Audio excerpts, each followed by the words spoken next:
everyone. We're going to work in our sketchbooks again, and we're going to do some shading. Now, in previous videos, we have done some cross-hatching and hatching lines for shading, and we have practiced making a value scale. Well, today we're going to blend or shade in a different way, and you're going to get something round.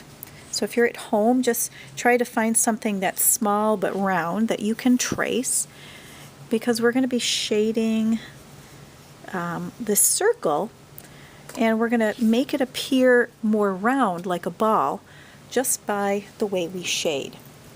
Alright, so the light source would be coming from this direction. So the light's shining down here. That means this side is going to be the shadow side, or it's going to be darker. So I like to start here, and I'm going to press firmly with my pencil, and I need to go slow because I have to maintain that curved line. So I'm going to shade in here nice and dark.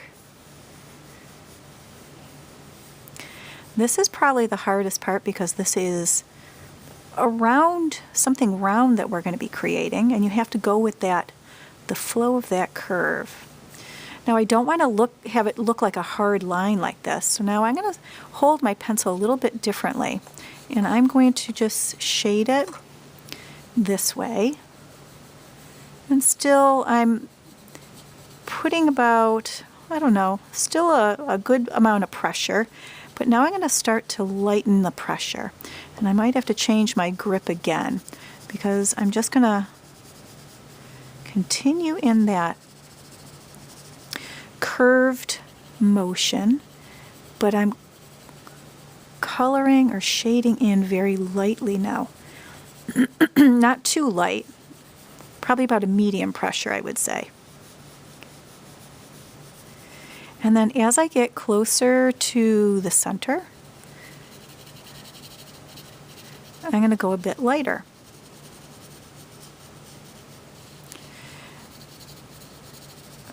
Now, you can use a Kleenex, excuse me, or you can use your finger. If you use your finger's going to get messy.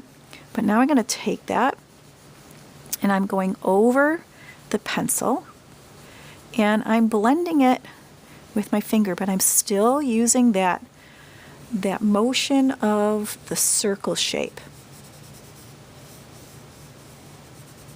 And it helps to make that graphite, the pencil, come lighter.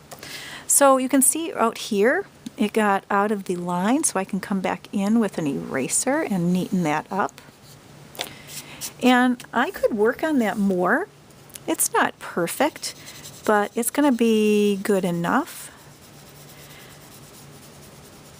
So you don't want to go super fast with this. You really want to concentrate on what you're doing and take your time. Now this is going to be casting a shadow on the ground, so I'm going to make something kind of like, maybe like a oval-ish look. And of course this is going to be dark here,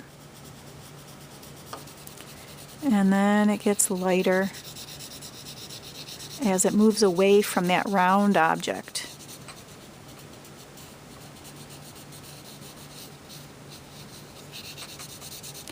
And I'm going to go back and blend.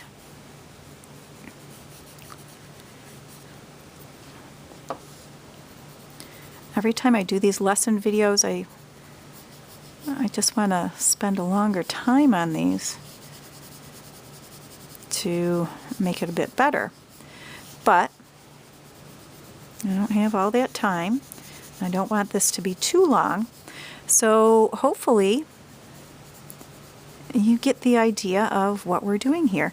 It's all about how much pressure you press down with your pencil.